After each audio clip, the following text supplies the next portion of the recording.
কল্পনা করুন তো এমন আগুন যা এই দুনিয়ার আগুনের চেয়ে ৭০ গুণ বেশি তীব্র, যেখানে মানুষ যন্ত্রণায় ছটফট করবে কিন্তু মৃত্যু তাকে স্পর্শ করবে না। কল্পনা করুন এমন এক স্থান যেখানে অসহনীয় ঠান্ডা মানুষকে বরফের মতো জমিয়ে ফেলবে, যেখানে খাবার হিসেবে থাকবে কাঁটাযুক্ত বিষাক্ত জাক্কুম ফল আর পানীয় হিসেবে ফুটন্ত পানি, দুর্গন্ধযুক্ত রক্ত ও পুজ। হ্যাঁ বন্ধু, এটাই সেই ভয়াবহ জাহান্নাম যা প্রতিটি অপরাধীর জন্য প্রস্তুত করা হয়েছে। এই ভিডিওতে আমরা জাহান্নামের শুরু থেকে শেষ পর্যন্ত সেই ভয়াবহ গল্প শুনব, যা কোরআন ও হাদিসের বর্ণনা অনুযায়ী, কিন্তু দৃশ্যগুলো তৈরি হয়েছে আর্টিফিশিয়াল ইন্টেলিজেন্সের কল্পনা শক্তির মাধ্যমে। ইসরাফিল আলাইহিসসালাম প্রথমবারের মতো একটা দীর্ঘ গভীর শ্বাস নিলেন, তারপর ঠোঁট ছোঁয়ালেন সিংগায়। অতল গহ্বর থেকে উঠে এলো ভয়াবহ হাড় কাঁপানো শব্দ। প্রথমে তাতে কেঁপে উঠল মক্কা আল মুকাররামা, তারপর সেই ঢেউ ছড়িয়ে পড়ল মদিনা আল মুনওয়ারায়, আবৃত করল মসজিদে নববীর প্রতিটি ইট, প্রতিটি স্তম্ভ। কাঁপল ইস্তানবুল, দুলে উঠল ঐতিহাসিক আয়া সোফিয়া। লন্ডনে থেমে গেল বিগ ব্যানের সময়, নিউ ইয়র্কের আকাশচুম্বী দালানগুলো গর্জে উঠল ভাইয়ের কম্পনে। টোকিওতে যন্ত্রপাতি ছিন্ন ভিন্ন হয়ে পড়ল। একই মুহূর্তে গোটা পৃথিবীর প্রতিটি প্রান্তে ছড়িয়ে পড়ল সেই বিকট শব্দ। আকাশের তারারা একে একে নিভে যেতে লাগল, সেই দীপ্তিমান সূর্য ডুবে গেল অদৃশ্য অন্ধকারে, আর চাঁদ ভেঙে টুকরো টুকরো হয়ে গেল আকাশের বুকে। মুহূর্তেই সমগ্র মহাবিশ্ব এক বিশাল কবরস্থানে রূপ নিল। নেমে এলো নীরব নিস্তব্ধতা, সবকিছু সম্পূর্ণ অন্ধকার, সবকিছু মৃত্যুকোলে ঢলে পড়েছে, সবকিছু আচ্ছাদিত হয়ে গেল। শুধু আল্লাহ অবশিষ্ট রইলেন। ঘোষণা আসলো, আজ কার জন্য রাজত্ব? কিন্তু কেউ উত্তর দিল না। কতক্ষণ স্থায়ী হলো এই ভয়াবহ নীরবতা? ৪০ বছর, নাকি ৪০ দিন, নাকি ৪০ ঘন্টা? কেউ জানে না, কারণ সময়ও থেমে গেছে, স্থানও বিলীন হয়ে গেছে। শুধু আল্লাহ জানেন এই অপেক্ষার দৈর্ঘ্য কত হবে। মৃতরা মিশে গেছে মাটির সঙ্গে, হাড়গুলো মিশে গেছে ধুলায়, চুলগুলো পচে গেছে, নখেরও অস্তিত্ব নেই। কিন্তু আত্মাগুলো এখনো অপেক্ষায় আছে। বারজাকের জগতে তার অপেক্ষা করছে, কারো জন্য কবরের শাস্তি, কারো জন্য কবরের নেয়ামত, কিন্তু সবাই অপেক্ষায়। তারপর এলো সেই পবিত্র মুহূর্ত। দ্বিতীয় আদেশ প্রতিধ্বনিত হলো সিংগায়, আবার ফু দাও ইসরাফিল। ফলে ইসরাফিল আলাইহিসসালাম নিলেন দ্বিতীয়বার গভীর শ্বাস, কিন্তু এবার তা ভিন্ন, এবার তা জীবনের শ্বাস, এবার তা পুনরুত্থানের শ্বাস। ইসরাফিল আলাইহিসসালাম দ্বিতীয়বারের মতো সিংগায় ফু দিলেন। শব্দ ছড়িয়ে গেল সর্বত্র, পৃথিবী ফেটে যেতে লাগলো প্রচণ্ড শব্দে। এক এক করে কবরগুলো খুলে গেল, ভেতর থেকে উঠল হাত, তারপর বাহু, তারপর মাথা। হাড়গুলো একে একে জোড়া লাগলো, মাংস ঝুলে গেল হাড়ের সঙ্গে, চুল গজিয়ে উঠল মাথায়, চোখ বসে গেল চোখের কোটরে। প্রতিটি মানুষ দাঁড়িয়ে গেল একে একে, ধুলো মাটিতে ঢাকা, অবাক, নগ্ন, ভীত আর কাঁপছে। তারা জিজ্ঞেস করল, কে আমাদের ঘুম থেকে জাগালো? তারপর তারা মনে করল সেই ভয়াবহ সত্য। তারা বলতে লাগলো, হায় আফসোস, আমাদের নবীগণ সত্য বলেছিলেন। এটাই সেই প্রতিশ্রুতি যা দয়াময় আল্লাহ দিয়েছেন। এই চিৎকার ছড়িয়ে পড়ল চারদিকে, প্রতিধ্বনিত হলো আর্তনাদ। কিন্তু এখন অনেক দেরি হয়ে গেছে। ভয়ঙ্কর ভয় বিরাজ করছে সবখানে। তারা পালানোর জায়গায় খুঁজছেন, কিন্তু নেই। তারা লুকানোর জায়গা খুঁজছেন, কিন্তু তাও নেই। তারপর দূর থেকে ভেসে আসছে কণ্ঠস্বর। ফেরেশতাগণ বললেন, লাইন ধরো সবাই, হাসরের ময়দানে যাও। এই আদেশ শুনে মানুষ যেন পালহারা ভেড়ার পাল টেনে নেওয়া হচ্ছে একে একে। দলবদ্ধভাবে হাঁটছে, কাঁপছে, শ্বাস আটকে যাচ্ছে, হৃৎপিণ্ড দ্রুত কাঁপছে। তারা ভিসফিস করছে, ইয়া রাব্বি, ইয়া রাব্বি। কিন্তু এখন অনেক দেরি হয়ে গেছে। যখন সুযোগ ছিল দুনিয়ায়, তখন তারা নামাজ পড়েনি, তখন তারা আল্লাহকে মনে রাখেনি। এখন মনে পড়ছে, কিন্তু খুব দেরি হয়ে গেছে। এদিকে হাসরের ময়দান পৃথিবীর মতো বিস্তৃত, বরং আরও প্রশস্ত। কোটি কোটি মানুষ, অসংখ্য প্রাণ একত্রে। আদম থেকে শেষ নবজাতক পর্যন্ত সবাই এখানে উপস্থিত। অসংখ্য ভিড়, শ্বাস নেবার জায়গা নেই, চলাফেরার জায়গা নেই। মানুষ ভয়ে একে অপরকে চেপে ধরছে। সূর্যকে কাছে আনা হয়েছে, ঠিক মাথার উপরে, শুধু 1 মাইল দূরে। কি অসহ্য তাপ, শরীর থেকে ঘাম ঝরছে অবিরত। কেউ তাদের গোড়ালি পর্যন্ত ঘামে ডুবে আছে, এরা সামান্য পাপী। কেউ হাঁটু পর্যন্ত ডুবে আছে, এরা মাঝারি পাপী। কেউ কোমর পর্যন্ত ডুবে আছে, এরা অনেক পাপী। কেউ গলা পর্যন্ত ডুবে আছে, এরা মারাত্মক পাপী। কেউ ঘামের মধ্যে মুখ নাক ঢেকে আছে, এরা সবচেয়ে ভয়ঙ্কর পাপী। তারা ঘামে ডুবে যাচ্ছে কিন্তু মরতে পারছে না, কারণ মৃত্যু আর নেই। এই শাস্তির মধ্যেই সময় অতিবাহিত হচ্ছে। বছরের পর বছর কেটে যাচ্ছে, তবুও তারা দাঁড়িয়ে হাসরের ময়দানে। 1000 বছর গেল, 2000 বছর গেল, 3000 গেল, 5000 গেল, 10,000 গেল, এইভাবে 50,000 বছর চলে গেল। তবুও তারা অপেক্ষায়। তারা কাঁদছে, ইয়া রাব্বি, ইয়া রাব্বি, আমাদের বিচার শুরু করো না এখনই। এই অপেক্ষা শাস্তির চেয়েও কঠিন। আমাদেরকে জাহান্নামে নিক্ষেপ করো, কিন্তু তবু এই অপেক্ষা শেষ করো।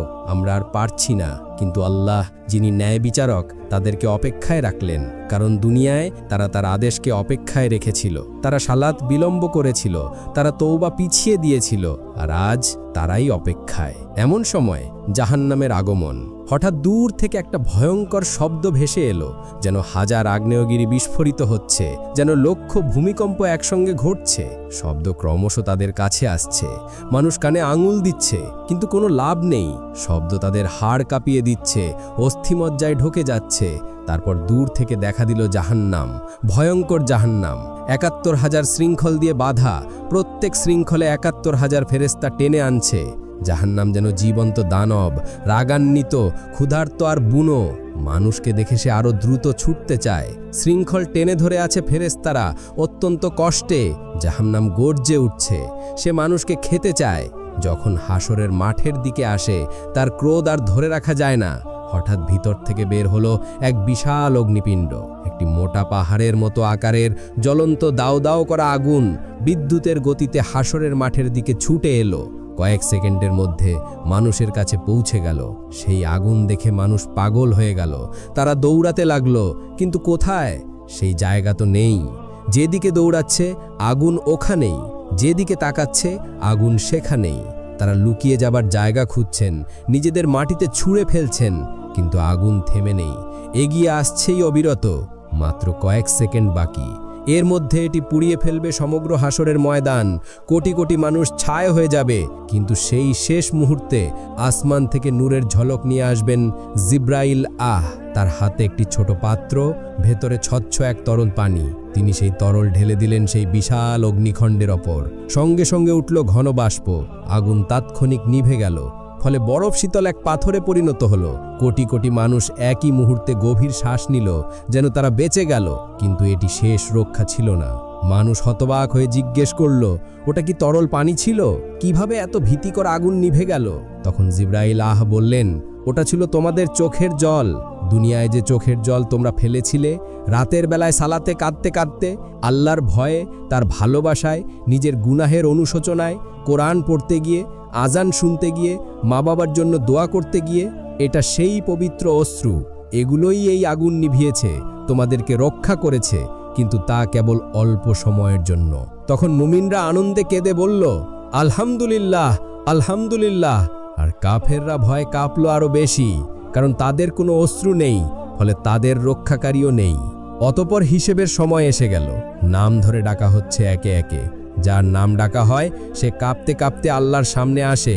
ভয়ে হৃৎপিণ্ড ফেটে যাওয়ার মতো অবস্থা, শ্বাস বন্ধ হয়ে আসে। মহান আল্লাহ তার হাতে দেন হিসেবের বই। এটাই জীবনের চূড়ান্ত সিদ্ধান্ত।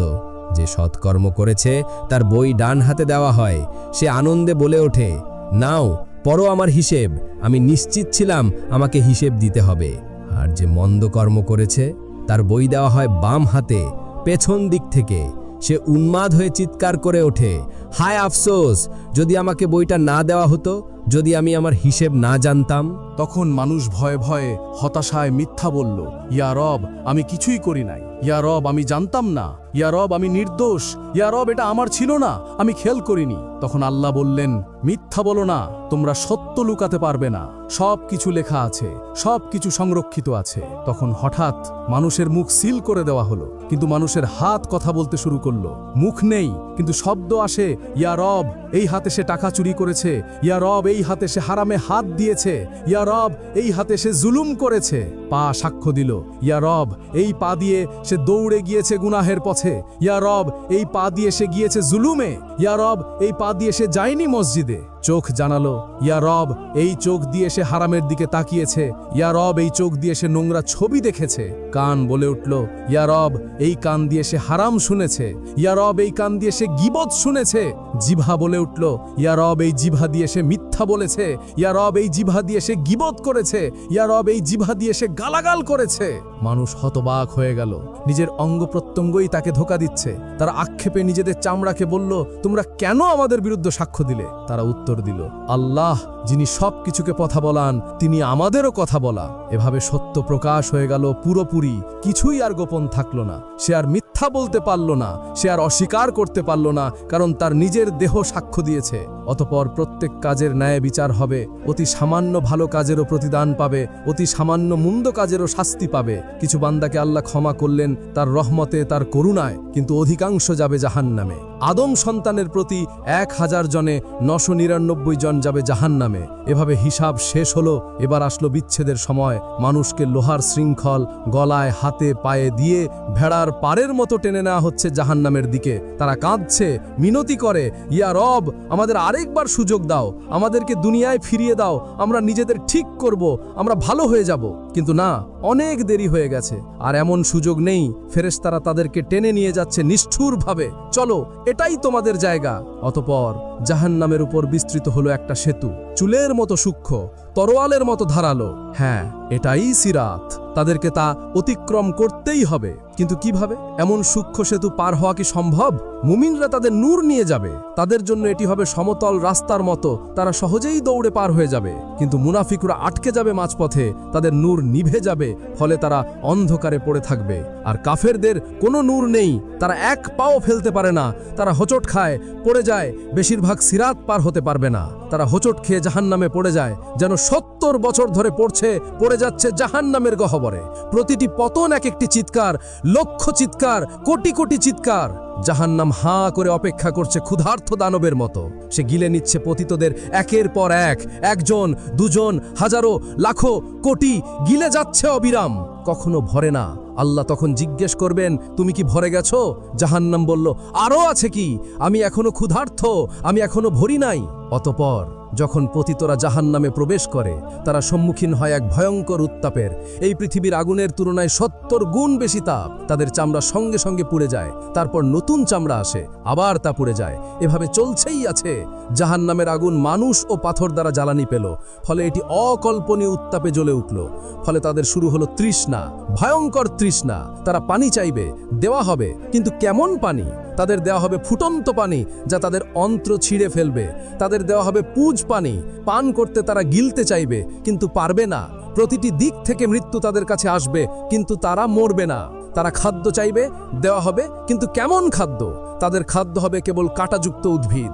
এটি এমন এক জাক্ষুম বৃক্ষ যা জাহান্নামের তলদেশ থেকে জন্মায়। এর ফল শয়তানের মাথার মতো। প্রতিটি গ্রাসে আরাম নয়, বরং ব্যথা আসে। তারা না চাইলেও জোর করে তা তাদের খাওয়ানো হবে। জাহান্নামের শাস্তি শুধু উত্তপ্ত আগুন নয়, এখানে আছে জামহারির, যা ততটাই কষ্টদায়ক। ঠান্ডা যেমন আগুনের উত্তাপ। অসহ্য গরম আর ঠান্ডা প্রমাণ করে যে জাহান্নামের যন্ত্রণা সব দিক থেকে ঘিরে রাখবে। এখন সবাই তাদের স্থান খুঁজে নিয়েছে। জান্নাতের মানুষ জান্নাতে, আর জাহান্নামের মানুষ জাহান্নামে। দরজাগুলো চিরতরে বন্ধ হয়ে গেছে, ভাগ্য নির্ধারিত হয়ে গেছে, চিরকালীন সময় শুরু হয়েছে, আর কোনো ফেরত নেই। জাহান্নামের মানুষ সেখানে চিরকাল থাকবে, চিরকাল, ট্রিলিয়ন বছর, কোয়াড্রিলিয়ন বছর, কখনো শেষ হবে না। জাহান্নামের 7টি দরজা রয়েছে, অর্থাৎ 7টি আলাদা স্তর, 7টি আলাদা দরজা, 7টি শাস্তি। 7টি দরজা পাহাড়ের মতো বিশাল, একটির নিচে আরেকটি স্তূপ হয়ে আছে গভীরতর দিকে। ওই দরজাগুলোর আড়াল থেকে এক আলো জ্বলে ওঠে, যা হৃদয়ে ভয়ের সঞ্চার করে। এই দরজার প্রহরীর সামনেই থাকবে চোপ, বজ্রের মতো চেহারা, কঠোরতায় খোদাই করা। জাহান্নাম সৃষ্টির দিন থেকে সে কখনো হাসেনি, অটল নির্মম প্রহরায় অবিচল। প্রতিটি দরজা ভিন্ন পাপীদের জন্য, প্রতিটি স্তরে আলাদা শাস্তি, কেউ হালকা, কেউ ভয়ঙ্কর।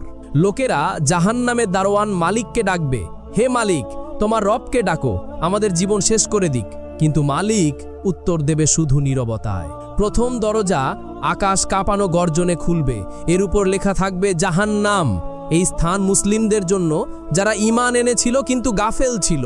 ঈমানদার যারা সালাত ছেড়েছিল, যারা বলতো পরে পড়ব, যারা মিথ্যাকে অভ্যেস বানিয়েছিল, যারা মানুষকে কষ্ট দিয়েছে, অন্যায় করেছে, মানুষের হক মেরেছে, যারা বলেছে আল্লাহ তো ক্ষমা করে দেবেন কিন্তু তাওবা করেনি, তারা যখন প্রবেশ করবে তখন তারা কেঁপে উঠবে, আমরা কি ঈমানদার ছিলাম না? আমরা কি শাহাদা বলিনি? হ্যাঁ বলেছিল, কিন্তু এর দায়িত্ব পালন করেনি। এখানকার শাস্তি অস্থায়ী, যতদিন তাদের গুনাহ থাকবে ততদিন শাস্তি চলবে, তারপর তারা জান্নাতে যাবে। কিন্তু ততদিন পর্যন্ত প্রতিটি ছেড়ে দেওয়া সালাত সমান একটি আগুন, প্রতিটি মিথ্যা একটি শিখা, প্রতিটি গুনাহ একটি যন্ত্রণা। আর দ্বিতীয় দরজা খুলবে এক বুনো চিৎকারে, তার নাম লাজা, অর্থাৎ এমন শিখা যা গ্রাস করে। এ আগুন জীবন্ত, এটি যেন বুদ্ধি রাখে, শিকার খুঁজে, এটি খুঁজে নেয় তাদেরকে যারা ইসলামকে উপহাস করেছে, যারা কোরআনের আয়াত শুনে হেসেছে, যারা আজান শুনে উপেক্ষা করেছে, যারা মুসলমানদের নিয়ে ঠাট্টা করেছে। লাজা তাদেরকে আক্রমণ করবে, সাপের মতো লাফিয়ে পড়ে, সিংহের মতো মাংস ছিঁড়ে ফেলবে, হাড় ভাঙবে, আবার তা জুড়ে দিবে, কারণ এখানে ব্যথা এক অন্তহীন চক্র। আর তৃতীয় দরজা সাক্কার গভীর নীরবতায় খুলবে। সাক্কার হলো আগুন যা ধ্বংস করে। এখানে শাস্তি তাদের জন্য যারা ক্ষুধার্তকে দেখে বলেছে আমার সমস্যা নয়, যারা ইয়াতিমকে জেনেও ফিরেছে, যারা গরিবকে উপেক্ষা করেছে, যারা সাহায্য প্রার্থীকে ফেলে গেছে, যারা শুধু আরামে মগ্ন থেকেছে। তাদেরকে জিজ্ঞেস করা হবে তোমাদেরকে সাক্কারে কি সে এনেছে? তারা উত্তর দেবে আমরা নামাজ পড়তাম না, আমরা গরিবকে খাবার দিতাম না, এখন তারা ক্ষুধার্ত, কেউ খাবার দেয় না, তৃষ্ণার্ত, কেউ পানি দেয় না। যন্ত্রণা ফিরিয়ে আনে তাদের সেই দুনিয়ার নিষ্ঠুরতা। আর চতুর্থ দরজা হুতামা খুলবে এক ধাতব শব্দে। হুতামা এমন আগুন যা হৃদয় চূর্ণ করে। এখানে সোনা রূপাও আছে, কিন্তু কি ধরনের সোনা? সেখানে আছে আগুনে গলিত জ্বলন্ত সোনা, রূপা। যেসব ধনীরা ধন গণনা করত বারবার, যারা বলতো আরেকটু চাই, যারা গরিবকে বিদ্রুপ করেছে, সম্পদকে উপাসনা করেছে, তাদের শাস্তি এখানেই হবে। তাদের সোনা হবে গলায় শৃঙ্খল, রূপা হবে লোহার ছাবুক। হুতামা শুধু শরীর পোড়ায় না, এটা হৃদয়কে আক্রমণ করে, লোভী হৃদয়কে, স্বার্থপর হৃদয়কে বারবার গলিয়ে আবার তৈরি করে, আবার গলিয়ে দেয়, এক অন্তহীন যন্ত্রণা। আর পঞ্চম দরজা জাহিম খুলবে এক রুদ্ধ গর্জনে। জাহিম হচ্ছে দাউ দাউ শিখার ভাটি। এখানে শাস্তি তাদের যারা অহংকারী, যারা দুর্বলদের উপর অত্যাচার করেছে, এমন শাসক যারা প্রজাদের জুলুম করেছে, এমন মালিক যারা শ্রমিকদের কষ্ট দিয়েছে, এমন স্বামী যারা স্ত্রীকে মেরেছে, এমন পিতা যারা সন্তানদের কষ্ট দিয়েছে, যারা মনে করেছে তাদের সিংহাসন আল্লাহর আরশের চেয়ে বড়। আর ষষ্ঠ দরজা সাইর খুলবে যুদ্ধের আর্তনাদে। সাইর হলো রাগান্বিত আগুন, যারা নবীদের সাথে শত্রুতা করেছে, যারা রক্তপাতের স্থপতি, যারা শান্তি নষ্ট করেছে। এক কথায় প্ররোচনাকারী, যুদ্ধবাজ, হত্যাকারীরা এখানেই থাকবে। এখানে প্রতিটি হাড় চিৎকার করবে, প্রতিটি শ্বাস কাচ গিলার মতো ব্যথা দিবে। তাদের অত্যাচারিতদের চিৎকার তাদের চারপাশে প্রতিধ্বনিত হবে। আর সপ্তম দরজা হাবিয়া খুলবে এক গভীর ক্রন্দনে। আল হাবিয়া অর্থ অন্তহীন অতল খাদ, সবচেয়ে গভীর অন্ধকার স্থান। এখানে প্রবেশ করবে মুনাফিকরা। এরা সবচেয়ে বিপজ্জনক পাপী, যারা জিহ্বায় বলেছে লা ইলাহা ইল্লাল্লাহ কিন্তু হৃদয়ে বিশ্বাস করেনি, যারা হৃদয়ে বিশ্বাসঘাতকতা করে, যারা ঈমানের মুখোশ পরে কিন্তু জীবনে ফাঁকা, যারা দ্বিমুখী আচরণ করে, যারা মুসলমানদের বিরুদ্ধে ষড়যন্ত্র করে, যারা প্রতারণা করে, যারা আনন্দ করে ভাবে তারা পৃথিবী শাসন করছে। সেই মুনাফিকরা এখানেই থাকবে। এই হাবিয়াতে রয়েছে বিশেষ শাস্তি। সেখানে মুখোশ চিরতরে ছিঁড়ে ফেলা হবে, মিথ্যা উন্মোচিত হবে, সত্যিকারের মুখ প্রকাশিত হবে, এমনকি আগুনও কেঁপে উঠবে। কারণ মুনাফিকি হলো সবচেয়ে বিষাক্ত মিথ্যা, সবচেয়ে প্রাণঘাতী রোগ, সবচেয়ে বড় বিশ্বাসঘাতকতা। যারা এই হাবিয়াতে নিক্ষিপ্ত হবে তারা পড়তে থাকবে চিরকাল, কখনোই তলানিতে পৌঁছাতে পারবে না, কারণ মুনাফিকের কোনো শেষ নেই। প্রিয় বন্ধু, আপনি এই পর্যন্ত ভিডিওটি দেখেছেন, এই ভীতিকর দৃশ্যগুলো দেখেছেন, এই ভয়াবহ শাস্তিগুলো শুনেছেন। এখন সিদ্ধান্ত নেওয়ার সময়। আপনি কোন দলে থাকতে চান, জান্নাতে নাকি জাহান্নামে? এটা আপনার হাতে, এটা আপনার সিদ্ধান্ত। আপনার এখনো সময় আছে, আপনি এখনো শ্বাস নিচ্ছেন, আপনার এখনো সুযোগ আছে, আপনার হৃদয় এখনো ধুপক করছে, আপনার আত্মা এখনো জীবিত, তওবার দরজা এখনো খোলা।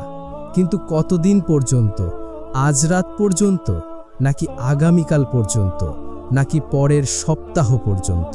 কেউ জানে না, শুধু আল্লাহ জানেন। সিংগায় যে কোনো মুহূর্তে ফু দেওয়া যেতে পারে, যে কোনো শ্বাসে, যে কোনো সেকেন্ডে। ইসরাফিল আলাইহিস সালাম অপেক্ষা করছে আল্লাহর আদেশের জন্য। আর আপনি এখনো গাফেল, এখনো খেলায় মেতে আছেন, এখনো বলছেন পরে করব, পরে সালাত পড়ব, পরে তওবা করব, পরে নিজেকে ঠিক করব। কিন্তু সেই পরে যদি আর কখনো না আসে, যদি আজ রাতই হয় আপনার শেষ রাত, আপনি কি প্রস্তুত? সত্যিই কি প্রস্তুত? এই ভিডিওটি শেয়ার করুন আপনার প্রিয়জনদের সাথে, শেয়ার করুন, কারণ জাহান্নাম বাস্তব। এখানে বলা প্রতিটি কথাই সত্য, সবই পবিত্র কুরআনে লেখা আছে। আল্লাহু আকবার।